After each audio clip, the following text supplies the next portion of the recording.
السلام عليكم ورحمة الله وبركاته. أهلا وسهلا بكم في محتوى رمضان. هتشوفوا النهاردة محتوى مختلف. طبعا أنا هنا في المنطقة اللي أنا فيها صايم يوم متأخر عن المناطق العربية والدول العربية زي مصر والسعودية والإمارات والدول كده. فأنا دايما هنا هيبقى عندي مثلا 4 رمضان، أنت عندك 5 رمضان، عندك 3 رمضان، عندي أنا 4، عندي أنا 3 رمضان، عندك أنت 4 رمضان. فربنا يكرمنا يا رب إن شاء الله ويجعله شهر مبارك علينا. ما تنساش بقى تعمل سبسكرايب ولايك، وإن شاء الله يعجبك المحتوى النهارده. محتوى مختلف، محتوى أول مرة تشوف حاجة جديدة كده، يعني نخرج بره التعليم شويه. يلا بينا يلا بينا. بكده خلصنا الورديه بتاعتنا من الساعه 12 ل 4. هنبدا بقى ننزل نتسحر قبل صلاه الفجر. هنا صلاه الفجر بتبقى الساعه 5 و10 او 5 و5 حسب، يعني الايام بتختلف، لكن بنحسب الصلاه طبعا، وانا منزل مساله الصلاه. فتعالوا بقى ننزل نتسحر مع الباشمهندس الباكستاني. الباشمهندس محمد بينزل قبلنا بشويه. فخلصنا الورديه واليوم انتهى هنا، واليوم ابتدى في رمضان. فهلا ومرحبا من بداية اليوم. خلصنا الوردية وهنزل مع الراجل على طول، فيلا بينا نروح. هلا ومرحبا. He feel like company start pushing him. Hello sir. Just to avoid this one, السحور ولمينا العدة، وهنبدأ بقى ايه. احب اخد البلح ده معايا، يعني بلحتين كده قبل ما بعد كده بقى ان شاء الله نجهز لصلاة الفجر، ونشوف بقى كل واحد وراه حاجة. اللي بيحب يقول ذكر طبعا السرد الجليل ماشي، كنا بنحكي مع بعض. يعني خلصنا كل حاجة، فيلا بينا نطلع ندخل الكابينة بقى وكده ايه.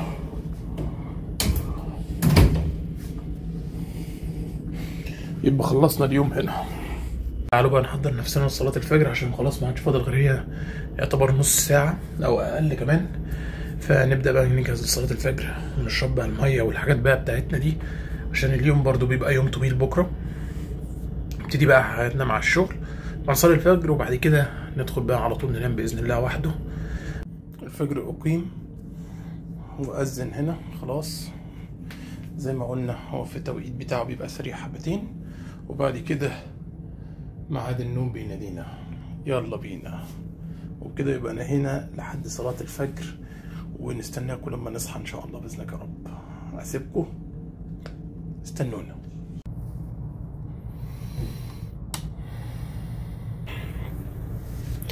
بكده يبقى خلاص بدينا اول يوم في رمضان في الصيام ان شاء الله باذنك يا رب من بنجلاديش.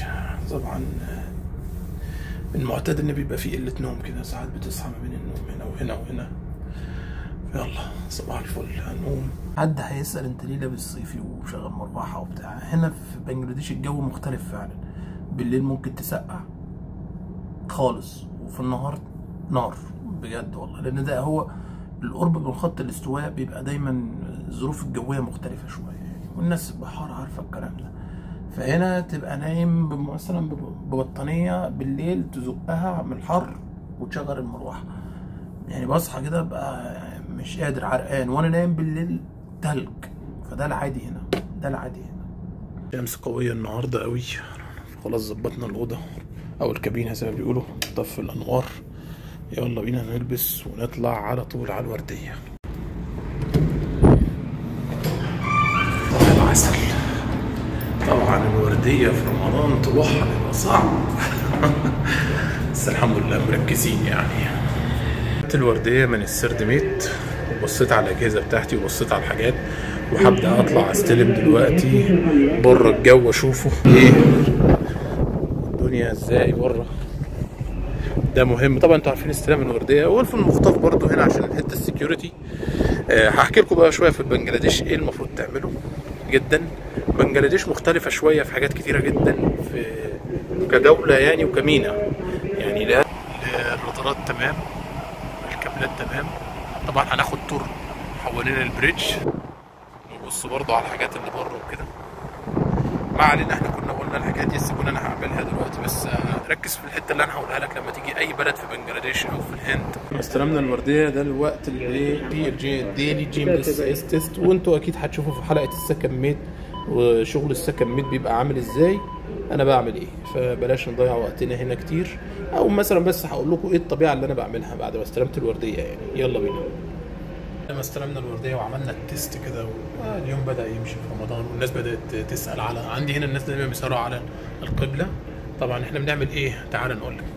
انا بدخل بوزيشن بتاع مكه اول ما اطلع، تمام، وببدا ابص على البيرنج بتاعه 270، وابدا ابص على البوصله يعني بدخله هنا وبسمي له الويب بوينت 1000 مثلا اهي، وبتفضل معايا كده طول الوقت. طبعا بدخل الروت اوقات يعني يدخلها هنا يدخله هنا، وبنبدا نشتغل على الموضوع ده ان احنا طول الوقت معانا اتجاه مكه هنا. بالنسبه لحسبه الصلاه، حسبه الصلاه انا بحسبها، باخد الميريديان باسج في النون ريبورت وابدا اعمل مسائل الصلاه من الظهر لحد المغرب. وانا شرحت مسائل الصلاه طبعا في محتوى الاهداف فمش هنضيع وقتها هنا، فهروح اكمل شغلي. خلاص عملنا تستات الجيم دي اس اس وعملنا، فده وقت صلاه الظهر، اصلي الظهر ونبدا نشوف شغلنا بقى الروتيني اللي هو العادي بقى ايه، نبص على الاجهزه، نبص على الحاجات، نبص على الفويس بلان. طبعا في المخطف ما بيبقاش فيه شغل كتير قوي زي ما الفويس بلان للسكن اوبسر، لان حساباتها مش كتير وحاجاتها مش كتير، حتى النوم بتاعها بيبقى سريع حبتين.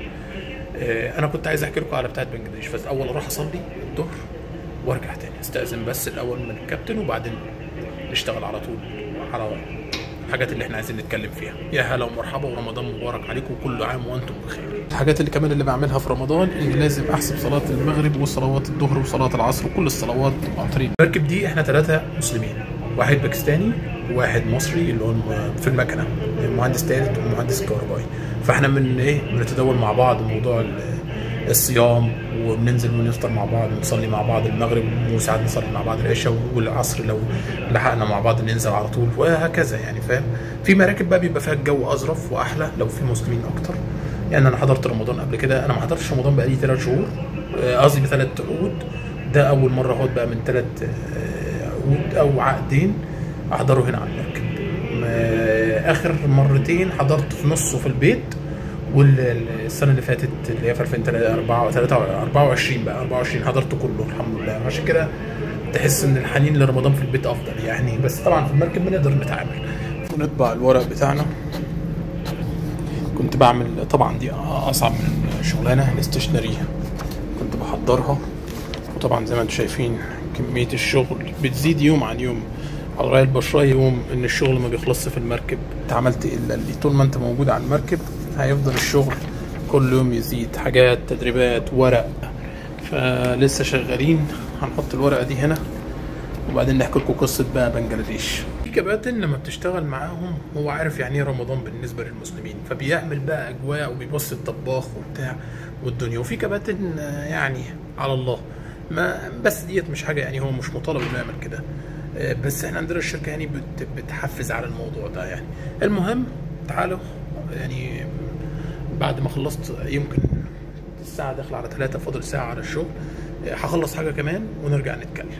طيب القصه بتاعت بنجلاديش والهند وباكستان والمناطق اللي هي ديت، انت في المناطق اللي زي دي بالذات انت لازم تعلي من السكيورتي قوي. حتى لو مش هتعلي السكيورتي ليفل، انت مش بتعلي السكيورتي ليفل بس هتعلي السكيورتي اويرنس، ان لازم الناس تبقى فاهمه هي بتعمل ايه. لازم تعلي من الاماكن بقى وتقفل كل الاماكن وتعمل 1 اكسس واللايتنج وتاخد اوبزرفيشن وتعلي من السكيورتي واتش. يعني لو زودت 2 3 مفيش مشكله، كل ما هتزود الموضوع كل ما هيبقى معاك افضل. لازم تاخد بالك ان انت في بنجلاديش ممكن يعني فيروسي، مش قراصنه بمعنى الكلمه، لانهم ممكن يكونوا ايه عايزين يطلعوا يسرقوا حاجه، عايزين يعملوا اي حاجه. فانت لازم بس تاخد بالك من الموضوع ده، لان الموضوع وقت قرايه القران هقرا الباقي من الجزء اللي انا ماشي فيه سورة البقرة. وطبعا احنا كلنا يعني حسب ما يعين الله عز وجل بنقرا على قد ما نقدر. ودي حاجة اللي في البحر اللي انت لازم تعملها، هي انك تقعد تقرا قرآن كتير وتذكر. وطبعا قلت للضباط ايا كان مين هو الضابط لازم تعمل حاجة اسمها نوت بوك. طبعا انا بعمل مذكره الاول قبل ما اذاكر فيها، واذاكر فيها الحاجات اللي انا بعملها، ان انا على المركب برضو بالمراجع اكتر شغل، فبتبدا تنوع. انت برضو حاجه من الحاجات المهمه اللي لازم تعملها تذاكر على قد ما تقدر على المركب، تراجع حاجات، تشوف ريفرنس، تقوي معلوماتك يعني. كل عام وانتم بخير. تعالوا بقى نقرا الجزء بتاع القران بتاعي وبعدين نرجع، يعني ندي نفسنا زي ربع ساعه ولا نص ساعه كده في اخر الورديه بعد ما خلصنا الشغل. 3 ساعات عدوا هاري والله العظيم ما فيهم الا فرق. سبحان الله، الله المعين. بسم الله الله الرحمن الرحيم. ولما جاءهم كتاب من عند الله مصدقا لما معهم وكانوا من قبل يستفتحون على الذين كفروا فلما جاءهم ما عرفوا كفروا به فلعنة الله على الكافرين. حاجات كمان الحلوه اللي بحب اعملها، بحب دايما كده اطلع ابص على الورديه بتاعتي، وانا بحب اقرا القران كمان، بحب اقرا بالتفسير، عشان كده باخد وقت.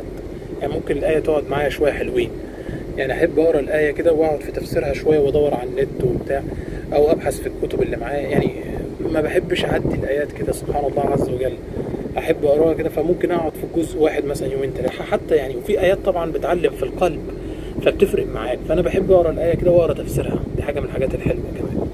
احنا حكينا برضو على المخطاف، ورديه المخطاف تعمل ايه وتراقب ايه وتشوف الدراجنج، وحسبنا السوينج سيركل وحاجات كتير جدا موجوده على اليوتيوب. فمن الحاجات المهمه برضو ان انت تعمل اوبزرف كل شويه على الورديه بتاعتك. صدق بالله التزم بالورديه بتاعتي على قد ما اقدر. يمكن في ناس كتير بتقعد تقول لي ايه اللي انت بتعمله ده. خلاص الورديه قربت تخلص، فاضل 10 دقايق ونخلص ورديه ونقفل الورديه بقى ونبدا نشوف حاجات تانية ورانا. هنروح على المستشفى نجيب دواء للطباخ ونبدا ايه نصلي العصر ونقرا شويه حاجات، ده المعتاد بتاعي. وبعد كده كمان متعود يعني اوقات اتمشى اتمرن، بس المركب دي ما اتمرنتش كتير قوي لان خلصت الورديه بتاعتي. على المستشفى اعمل شويه شغل، كل شويه شغل. انا ندخل بقى المستشفى كده ايه، نشوف بعض الحاجات اللي احنا عايزين نشتغلها. انا بنزل المستشفى كل يومين مثلا، فعدى امبارح ما بصيتش، او كل 3 ايام ابص على حاجه كده واسجل درجات الحراره. شوف رتبناها خليناها ايه، سكر خالص. هنعمل شويه شغل كده في الميديسن ده بسرعه. ماشي، بص على درجه حراره المستشفى، الدواء اللي جوه الثلاجه والايس والحاجات دي كلها، هي الحاجات بتاعت السكن اوفيسر والحاجات من دي بقى، ياس الضغط مش عارف ايه بقى. انت واحد هيقول لي ايه ده انت بتعمل الحاجات دي؟ اتعلمتها.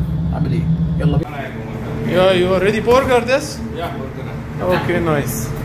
Today is Sunday or what? اهلا ماي فريند. رايز. عملت التمر باللبن واحطه في الثلاجه بقى معاه شويه حاجات كده. اول مره النهارده، بس قلت بقى ايه اظبط واحطه في الفرن. خلصنا حاجاتنا هنبدا نطلع بقى نصلي العصر. والنهارده برضه عايز احلم، ما اعرفش ليه، ما بحبش اطول شعري.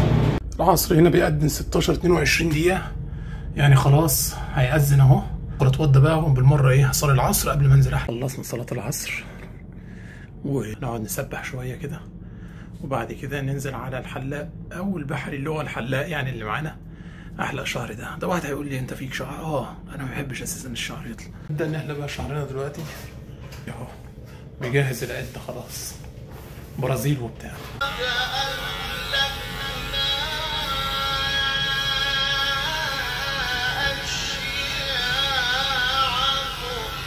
ايه رايكم؟ خلصنا كده. نو هنا مفيش صحيح. المنظر هنا احلى من عندي بالكابينه، المركب باينه على طول. خلصنا هنطلع بقى كده ايه ناخد شاور على السريع. يلا بينا. بالمره هنغسل برضو، يعني يبقى عملنا كل حاجه مره واحده كده. قلت اريح شويه كده ايه، الواحد برضو بيجي قبل الفطار كده ويبقى خلاص يعني بتبقى الوقت ده ضيق، وخلاص هطلع ابدل الشيف كمان شويه، فبالمره اريح يعني. تعالوا بقى يعني فاضل لنا 10 دقايق ونطلع نبدل الشيف قبل صلاه بقى نبدل الشيف اوفيسر تاني. طبعا مع نهايه اليوم والغروب اهوت خلاص للشمس، يعني احنا معانا الصلوات كلها يعني، عشان احنا قريبين من بنجلاديش وكده، فالموضوع مش محتاج ان انت تقعد تحسب. يا سلام على المنظر الحلو. ربنا يجعلها ايام خير ويجعلنا ايام سعد، ويغفر لنا ذنوبنا يا رب، اللهم امين، ويتقبل منا صيامنا واعمالنا ان شاء الله باذنك يا رب. الله يعتبر انتهى خلاص اليوم، وهننزل نصلي انا والاثنين اللي معايا المسلمين، باشمهندس محمد والسرد انجينير الباكستاني، وبعدين ننزل ناكل مع بعض.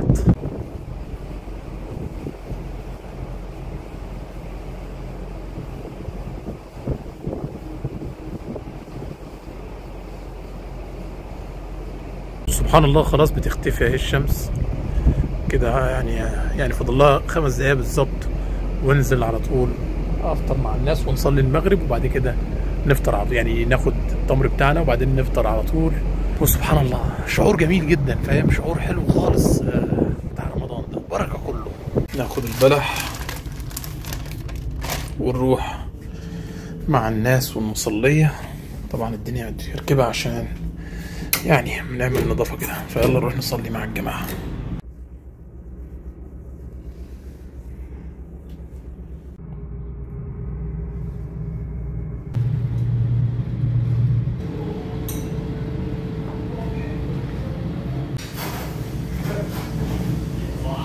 احنا ما ينفعش كمصريين ما نشربش شاي بعد الفطار، لازم نشرب شاي بعد الفطار، دي حاجه من الاساسيات يعني. صلاه التراويح. الله اكبر. بسم الله الرحمن الرحيم، الحمد لله رب العالمين الرحمن الرحيم مالك يوم المغضوب عليهم ولا الضالين آمين. عما يتساءلون عن بكده يعتبر اليوم قرب ينتهي خلاص عندي انا هنا. يعني هبدأ بقى ايه ارتاح شويه كده 3 ساعات ولا حاجه، انام، ده اللي بعرف انامهم. بص نهار ابيض. المهم يعني صلينا التراويح وخدنا شاور كده ايه عشان نفوق من اليوم. برضو كان يوم شاق شويتين، يعني شويه حاجات كتيره جدا، بالرغم ان ده اللي انا ظهرته لك بس، لكن طالع نازل لك ورق وحاجات من دي. فهدخل بقى انام لي شويه كده وبعد كده ايه اصحى اطلع الورديه وننهي بقى المحتوى على كده، وتبقى انت حضرت كل حاجه. كل عام وانت بخير. بكده يعتبر خلصنا اليوم.